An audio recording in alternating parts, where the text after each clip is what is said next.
சொல்லுತ್ತೇನೆ. நான் ஆண்டவருடைய வசனத்திற்கு முன்பாக எல்லாருக்குமே தேங்க்ஸ் சொல்ல நான் விரும்புகிறேன்.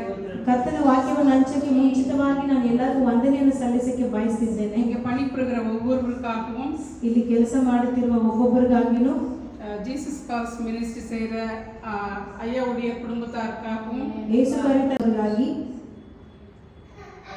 வினோதினி சொன்ன மாதிரி என் அன்போடு கூட அழைத்த வினோதினிக்காகவும் அவருடைய கணவருக்காகவும் கூட ನನ್ನ ಕರೆದ ಸಹೋದರಿಗಾಗಿ ಅವರ ಯಜಮಾನರಿಗಾಗಿನೂ ವಂದನೆ ಸಲ್ಲಿಸುತ್ತಿದ್ದೇನೆ. கண்டிப்பாக ஜெபிப்போம். ஒரு ಪ್ರಾರ್ಥನೆ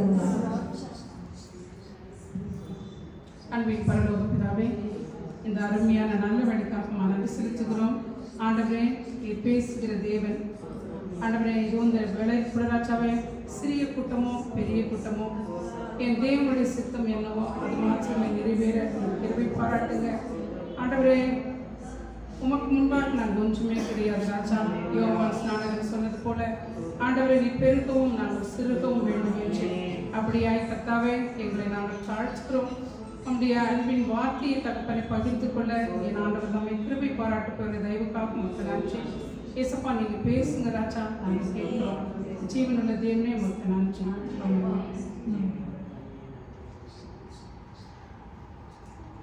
குறித்து பேசு அப்படின்னு சொல்லிட்டு ನಾನು ಪ್ರಾರ್ಥನೆ ಮಾಡಬೇಕಾದ್ರೆ ಜ್ಞಾನವನ್ನು ಕುರಿತು ಮಾತನಾಡುವಂತ ಕರ್ತನೆ ಹೇಳಿದೆ. எனக்கு திரும்ப திரும்ப வந்துச்சு. பைபிள்ல நிறைய காரியங்கள் இருக்குது, ஆனாலும் கூட ನನಗೆ ತಿರುಗಿ ತಿರುಗಿ ಬರ್ತಾ ಇತ್ತು. ಸತ್ಯವಾಗಿದ್ದರೆ ಅನೇಕ ಕಾರ್ಯಗಳು ಉಂಟು, ஆனாலும் கூட திரும்ப திரும்ப இதை குறிச்சு பேசு இதை குறிச்சு பேசு அப்படின்னு சொல்லிட்டு ಮತ್ತೆ ತಿರುಗಿ ತಿರುಗಿ ಇದನ್ನು ಕುರಿತೇ ಮಾತನಾಡು ಎಂಬುದಾಗಿ ನನ್ನ ಮನಸ್ಸಿಗೆ ಬಂತು. அதனால ஞானம் என்ற ஒரு தலைப்புல நம்ம பேச போறேன். ಜ್ಞಾನ ಎಂಬ ವಿಷಯದಲ್ಲಿ ನಾನು ಮಾತನಾಡಲಿಕ್ಕಿದ್ದೇನೆ.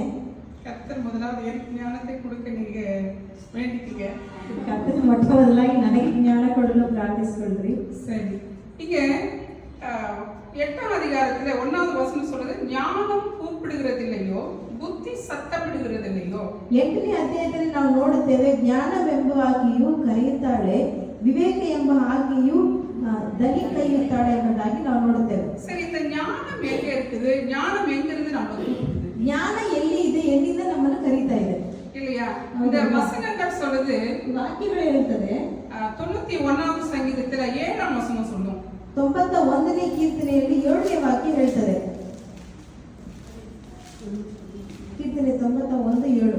ನಿನ್ನ ಮಗ್ಗಲಲ್ಲಿ 1000 ಜನರು, ನಿನ್ನ ಬಲಗಡೆಯಲ್ಲಿ 10,000 ಜನರು ಸತ್ತು ಬಿದ್ದರು, ನಿನಗೇನು ತಟ್ಟದು? 19:7 என்ன சொல்லுதுன்னா, கர்த்தருடைய வேகம் குறைவற்றதும் ஆத்துமாவை உயிர்ப்பிக்கிறதுமா இருக்கிறது. 19ನೇ ಕೀರ್ತನೆ 7ನೇ ವಾಕ್ಯ ಹೇಳ್ತದೆ, ಯೆಹೋವನ ಮಾತು ಅದು ಕೊರತೆ ಇಲ್ಲದು ಎಂಬುದಾಗಿ. அவருடைய சாட்சி பேதையை என்ன பண்ணுதுன்னா ஞானியாக்குது. ಆತನ ಸಾಕ್ಷಿ ಬುದ್ಧಿಹೀನನನ್ನು ಕೂಡ ಜ್ಞಾನವಂತನಾಗಿ ಮಾಡುತ್ತೆ. அப்ப எங்க இருந்து கூப்பிடுது? இந்த ஞானம் எங்க இருக்குது? ಈ ಜ್ಞಾನ ಎಲ್ಲಿದೆ? வேதத்துல இருக்குது, ಸತ್ಯವಾಕ್ಯದಲ್ಲಿದೆ. வேதத்துல இருந்து நம்ம என்ன பண்றோம்? வேதத்தினுடைய கற்பனைகள், கட்டளைகள், கர்த்தருடைய சாட்சிகள், இதுதான் ஞானத்தை குறித்து பேசுகிறதா இருக்குது. ಕರ್ತನ ಒಂದು ಆಜ್ಞೆಗಳು, ಜ್ಞಾನಗಳು, ಸಾಕ್ಷಿಗಳನ್ನು ಕುರಿತು ಮಾತನಾಡುವುದೇ ಈ ವಾಕ್ಯಗಳಾಗಿದೆ.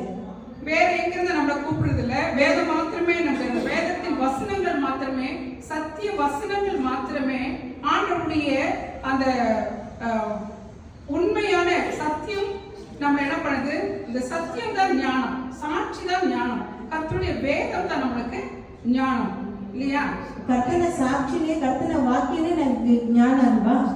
வேதம் முத்துக்களை பார்க்க என்ன பண்ணுது? உயர்ந்ததா இருக்குது. ನಾವು ಸತ್ಯವಾಕ್ಯ ನೋಡಬೇಕಾದದ್ದು ಎಂಬುದಾಗಿ ನಾವು ನೋಡ್ತಿದ್ದೇವೆ. ஆமா, இங்க 5ஆம் வசனம் என்ன சொல்லுதுன்னு சொன்னாக்கா, 5ನೇ ವಾಕ್ಯ ಏನು ಹೇಳ್ತದೆ? அதேதான் சொல்லுது, பேதைகளே விவேகம் அடைங்கள். யாரு ஒண்ணுமே தெரியாத, கர்த்தருடைய வசனங்கள் தெரியாம, வேதத்தினுடைய காரியங்கள் தெரியாம, ஆண்டவரை பற்றி இருக்கக்கூடிய உண்மைகள் தெரியாம இருக்கிறாங்களோ அவங்க எல்லாருமே யாரு? பேதைகள். 5ನೇ ವಾಕ್ಯ ಹೇಳ್ತದೆ, ಮೂಢರೇ ಜಾನತ್ವವನ್ನು ಕಲಿತುಕೊಳ್ಳಿರಿ ಎಂಬುದಾಗಿ. ತಿಳುವಳಿಕೆ ಇಲ್ಲದವರು, ಜ್ಞಾನ ಇಲ್ಲದವರು, ಸತ್ಯವಾಕ್ಯವು ಅವರಿಗೆ ಜ್ಞಾನವಂತರಾಗಿ ಮಾಡುತ್ತದೆ.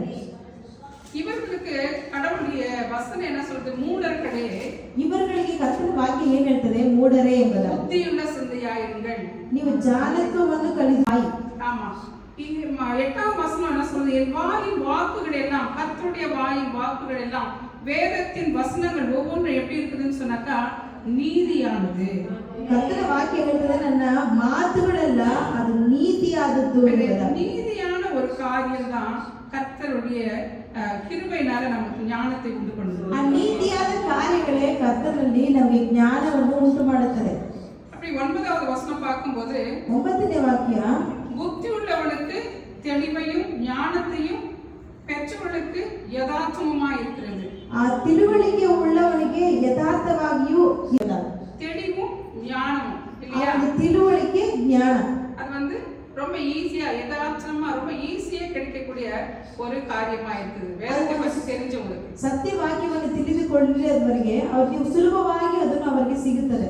இந்த ஞானம் வெள்ளியை பார்க்கிலும் ಈ ಒಂದು ಜ್ಞಾನ ಬೆಳ್ಳಿಗಿಂತ உயர்ந்தது, உத்தமமானது. ஆமா, பசு பொண்ணை பார்க்கணும் அதை நம்ம அங்கீகரித்துக் கொள்ளக்கூடியதாக, நம்ம விரும்பக்கூடியதாக. உலகத்துல எல்லாத்தையும் விரும்புறோம், பொண்ணை விரும்புறோம், பொருளை விரும்புறோம். சிஸ்டர் ஒருத்தர் ஜோம் பண்ணது போல, ப்ரேயர் பாயிண்ட் கொடுத்தது போல, எல்லாமே சொத்து வேணும், சுதந்திரம் வேணும், கார் வேணும் இல்லையா, நம்ம லக்ஸுரியா வாழணும் அப்படின்னு நினைக்கிறோம். இதெல்லாம் எங்கிருந்து வரும்னு சொன்னா வேதத்துக்கு நம்ம கீழ்ப்படிந்து வேத காரியங்களை நம்ம வாழ்க்கையில கொண்டு வரும்போது அப்பதான் அதெல்லாம் என்ன பண்ணணும், ஈஸியா கிடைக்கக்கூடியதா இருக்குது.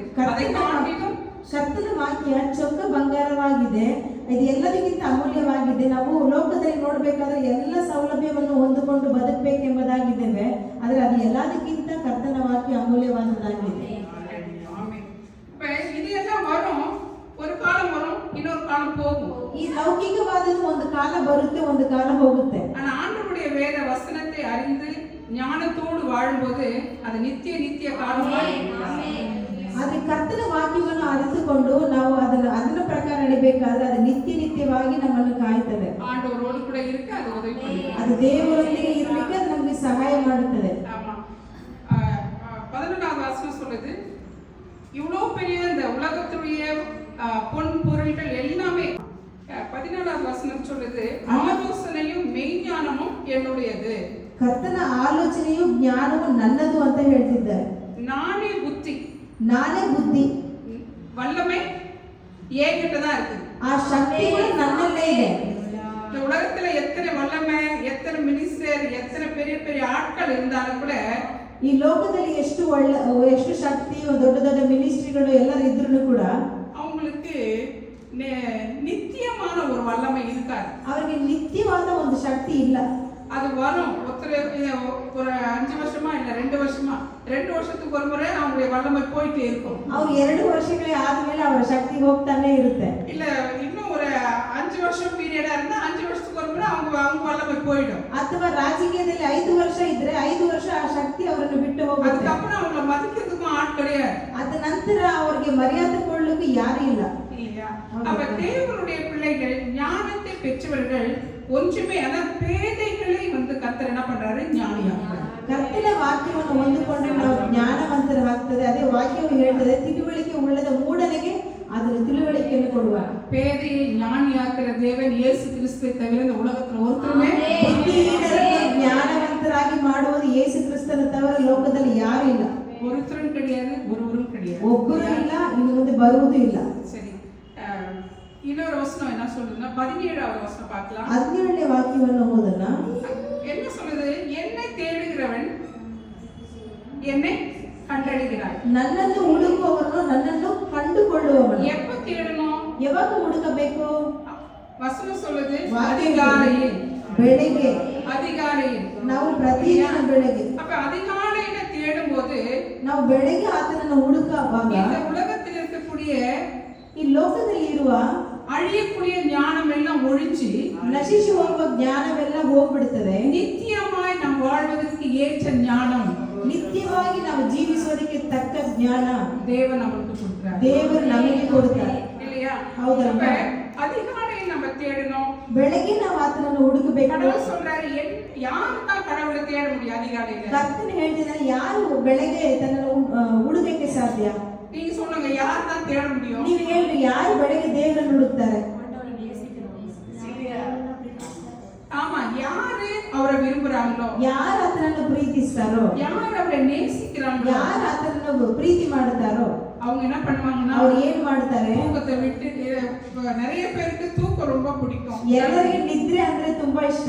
இல்லையா? அதுவும் காலையில வர தூக்கம் ரொம்ப ரொம்ப இஷ்டம். ಅದು ಬೆಳಗ್ಗೆ ಬರುವ ನಿದ್ರೆ ಇನ್ನ ತುಂಬಾ ಇಷ್ಟ. ஆனா கடவுள் சொல்றாரு, ಆದ್ರೆ ದೇವರು ಹೇಳ್ತಿದ್ದಾರೆ, உனக்கு விருப்பமான காரியத்தை விடு, ನಿನಗೆ ಇಷ್ಟವಾದ ಕಾರ್ಯವನ್ನು ಬಿಡು. உனக்கு விருப்பமான காரியத்தை விட்டு ನಿನಗೆ ಇಷ್ಟವಾದ ಕಾರ್ಯವನ್ನು ಬಿಟ್ಟು என்ன விரும்பு, ನನ್ನನ್ನು ಪ್ರೀತಿಸು, என்ன நேசி, ನನ್ನನ್ನು ಪ್ರೀತಿಸು. என்ன நேசிக்கும் போது, ನನ್ನನ್ನು ಪ್ರೀತಿಸಬೇಕಾದ್ರೆ, என்னை கூப்பிடும் போது ನನ್ನನ್ನು ಕೂಗುವಾಗ நான் என்ன பண்ணுவேன், ನಾನು ಏನು ಮಾಡುತ್ತೇನೆ, உனக்கு ನಿನಗೆ கொடுக்க வேண்டிய ஞானத்தையும் ಕೊಡಬೇಕಾದ ಜ್ಞಾನವನ್ನು. அவரை நேசிக்கிறதுனால அவர் என்ன பண்றாரு, நம்மள நேசிப்பார். ನಾವು ಆತನನ್ನು ಪ್ರೀತಿ ಮಾಡ್ತೇವಲ್ಲ, ಅದು ಆತನು ಇನ್ನು ನಮ್ಮನ್ನು ಪ್ರೀತಿ ಮಾಡುತ್ತಾನೆ. நாம நேசிக்கணும், அவர் நம்மள நேசிப்பாரா? ನಾವು ಪ್ರೀತಿ ಮಾಡಲಿಲ್ಲ ಅಂದ್ರೆ ಅವ್ರು ಪ್ರೀತಿ ಮಾಡಲ್ವಾ? ஆனாலும் நேசிச்சார். ಆದ್ರೂ ಪ್ರೀತಿ ಮಾಡಿದ್ರು. ಹೌದಲ್ವಾ? சிலுவை பரியந்தம் ಅದು ಶಿಲುಬೆಯ ಪರ್ಯಂತವರೆಗೂ அவர் அன்பை ಆತನ ಪ್ರೀತಿ விளங்க செய்தார். ಆತನ ನಮಗೆ ತೋರಿಸಿದ್ರು. ಅದರ ಸತ್ಯ ವಾಕ್ಯವನ್ನು ஆனா ಹೇಳ್ತಾರೆ. இனிமேலும் அது நடக்காது, ಅದು ಇನ್ನು ಮುಂದೆ ಅದು ನಡೆಯುವುದಿಲ್ಲ. இல்லையா? ಹೌದಲ್ವಾ? செகண்ட் கமிங் வரப்போகுது. ಎರಡನೇ ಬರೋಣ அந்த ಬರಕ್ಕಿದೆ. செகண்ட் கமிங்ல ಎರಡನೇ ಬರೋಣದಲ್ಲಿ ஆண்டவர் வந்து நம்மள மன்னிப்பாருன்னு சொன்னா ದೇವರು ನನ್ನನ್ನು ಕ್ಷಮಿಸ್ತಾರ ಅಂತ ಹೇಳ್ತಾ ಇದ್ದಾರೆ. மன்னிக்கிற கடவுள் போயாச்சு. ಕ್ಷಮಿಸುವ ದೇವರು ಹೋಗ್ಬಿಟ್ರು. இப்ப வர தேவன் எப்படி வர போறாரு? ಬರುವ ದೇವರು ಹೇಗೆ ಬರ್ತಾರೆ? யார் என்ன பண்றாங்களோ, ಯಾರು ಏನು ಮಾಡುತ್ತಾರೋ, நான் பண்ற காரியத்துக்கு ಅವರು ಮಾಡುವ ಕಾರ್ಯಕ್ಕೆ ತಕ್ಕ ಫಲವನ್ನು, நீங்க பண்ற காரியத்துக்கு பலன், ನೀವು ಮಾಡುವ ಕಾರ್ಯಕ್ಕೆ ಫಲ. யார் என்னென்ன பண்ண போறோமோ அதுக்கு பலனை, ಯಾರು ಏನೇನು ಮಾಡುತ್ತೇವೋ ತಕ್ಕ ಫಲವನ್ನು ನಾವು ಹೊಂದಿಕೊಳ್ತೇವೆ. நியாயம் விசாரிக்கிறவராயிருக்கிறார். ಆತನ ನ್ಯಾಯ ತೀರ್ಪನ್ನು ಮಾಡುವವನಾಗಿದ್ದಾನೆ. வருகிற தேவன் நியாயாதிபதி. ಬರುವ ಕರ್ತನು ನ್ಯಾಯಾಧಿಪತಿಯಾಗಿ. ಹೌದಲ್ವಾ? 18வது வசனம் சொல்லுது, 18ನೇ ವಾಕ್ಯ ಹೇಳ್ತದೆ, ஐஸ்வர்யமும் கனமும் நிலையான பொருளும் நீதியும். ಅದು ಶ್ರೇಷ್ಠ ಸಂಪತ್ತು, ನೀತಿ, இது எல்லாமே யார்கிட்ட தான் இருக்குது? ಇದು ಎಲ್ಲ ಯಾರ ಹತ್ರ ಇದೆ? என்கிட்ட இருக்குது. ನನ್ನ ಹತ್ರ ಇದೆ. நான் அதை எனக்கு வேணுமா இருக்கிறவனுக்கு கொடுப்பேன். ಅದು ನಾನು ಯಾರು ಬಯಸ್ತೇನೆ ಅವನಿಗೆ. ಮೋಶೆಯ ಹಾವುಗಳು ಏನು ಮಾಡುತ್ತದೆ? ಎಲ್ಲರ ಹಾವುಗಳನ್ನು ನುಂಗುತ್ತಾ ಇದೆ.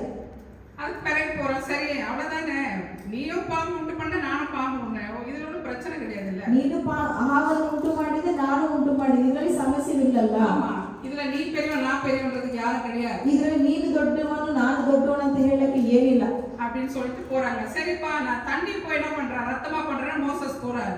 ಈಗ ನೋಡ್ಬೇಕಾದ್ರೆ ನೀರನ್ನು ನಾನು ರಕ್ತವಾಗಿ ಮಾಡುತ್ತೇನೆ ಅಂತ ಮೋಶೆ ಹೋಗ್ತಿದ್ದಾರೆ. சரி, இவர் பண்றாரு, அவங்களும் பண்றாங்க. ಇವರು ಮಾಡ್ತಿದ್ದಾರೆ, ಅವರು ಮಾಡ್ತಿದ್ದಾರೆ. அங்கே யார் பெரியவன் சின்னவன்றது கிடையாது. ಅಲ್ಲಿ ಯಾರು ದೊಡ್ಡವರು ಚಿಕ್ಕವರಲ್ಲ. அப்புறம் தவளைகளை உண்டு பண்றாரு, ಕಪ್ಪೆಗಳನ್ನು ಉಂಟು ಮಾಡಿದ್ರು, அவங்களும் பண்றாங்க. ಅವರು ಮಾಡ್ತಿದ್ದಾರೆ. இதுலயும் இங்க யார் பெரியவங்க கிடையாது. ಇದರಲ್ಲಿ ಕೂಡ ಯಾರು ದೊಡ್ಡವರು ಅಂತ ಇಲ್ಲ. அதுக்கு பிறகுதான் ಅದ ನಂತರ ಮೋಶೆ பேன்களை உண்டு பண்றாரு. ಹೇನುಗಳನ್ನು ಉಂಟು ಮಾಡ್ತಿದ್ದಾರೆ. அந்த பேன்களை உண்டு பண்ணி ಹೇನುಗಳನ್ನು ಉಂಟು ಮಾಡಿ பாக்குறாங்க, எல்லா இடத்துலயும் என்ன பண்ணுது, சரீரத்துல தரையில அங்க இருக்கக்கூடிய மண் எல்லாமே என்ன பண்ணுது, பேனா மாறிக்கும். ಅಲ್ಲಿ ನೋಡ್ಬೇಕಾದ್ರೆ ಶರೀರದಲ್ಲಿ, ನೆಲದಲ್ಲಿ ಎಲ್ಲ ಕಡೆಯಲ್ಲಿ ಹೇನುಗಳು ಬಂತು. பார்வன் நினைச்சாரு, ಫರೋಹನ ನೆನೆಸಿದ್ರು, இவ்வளவு பண்ணவங்க எங்க மந்திரவாதிகள் பண்ணாமே போயிடுவாங்க, ಇಷ್ಟು ಮಾಡಿದ್ರೆ ನಮ್ಮ ಜೋಯಿಸರು ಮಾಡಲ್ವಾ? பண்ணுவாங்கப்பா, இப்ப பாரு ಮಾಡ್ತಾರಪ್ಪ, ಈಗ ನೋಡು அப்படின்னு சொன்னாரு. மந்திரவாதிகள் ட்ரை பண்றாங்க. ಈಗ ಎಲ್ಲ ಜೋಯಿಸರ್ಲು ಕೂಡ ಪ್ರಯತ್ನ ಮಾಡ್ತಿದ್ದಾರೆ. ட்ரை பண்றாங்க. ಪ್ರಯತ್ನ ಮಾಡ್ತಿದ್ದಾರೆ. ಆದ್ರೆ ಆಗ್ಲಿಲ್ಲ. அப்ப அந்த மந்திரவாதிகள் சொல்றாரு, ಜೋಯಿಸರು ಫರೋನ ಬಳಿಯಲ್ಲಿ ಹೇಳ್ತಿದ್ದಾರೆ, அப்பா எங்களால இதுக்கு மேல ஒண்ணும் பண்ண முடியாது, ಅಮ್ಮ ನಮ್ಮಿಂದ ಇನ್ನು ಮುಂದೆ ಏನು ಮಾಡಕ್ಕೆ ಆಗಲ್ಲ. இது வந்து தேவனுடைய விரல், ಇದು ದೇವರ ಕೈ ಕೆಲಸ, இது தேவனால் மாத்திரமே முடியும், ಇದು ದೇವರಿಂದ ಮಾತ್ರ ಆಗುತ್ತೆ, தேவனுடைய மனுஷனால் மாத்திரமே முடியும், ದೇವರ ಮನುಷ್ಯರಿಂದ ಮಾತ್ರ ಆಗುತ್ತೆ, வேதத்துக்கு கீழ்ப்படிகிறவங்களால் மாத்திரமே முடியும். ಸತ್ಯವಾಗಿ ವಿಧೇಯರಾಗುವವರು ಮಾತ್ರ ಆಗುತ್ತೆ. இருக்கிறது உலக ஞானம், ನಮಗಿರೋದು ಲೌಕಿಕ ಜ್ಞಾನ, இது வந்து தேவ ஞானம், ಇದು ದೇವರ ಜ್ಞಾನ. இப்படிப்பட்ட காரியங்களை எங்களால் செய்ய முடியாது, ಇಂಥ ಕಾರ್ಯಗಳನ್ನು ನಮ್ಮಿಂದ ಮಾಡಕ್ಕೆ ಸಾಧ್ಯವಾಗಲ್ಲ அப்படின்னு சொல்லிட்டு அவங்க பின்வாங்கி போகிறாங்க. ಆ ತರ ಹೇಳಿ ಅವರು ಹಿಂತಿರುಗಿ ಹೋಗ್ತಿದ್ದಾರೆ. இப்ப தேவன் விசேஷித்தவர் என்பது அங்க நிரூபிக்கப்படுகிறது. ದೇವರು ವಿಶೇಷಿತವರು ಎಂಬುದಾಗಿ ನಾವು ನೆನೆಸುತ್ತೇವೆ. அப்புறம் யாத்திராகமம் 31 அதிகாரம் 2, 3, 4, 5 வசனம். ವಿಮೋಚನ ಕಾಂಡ 31ನೇ ಅಧ್ಯಾಯ 2, 3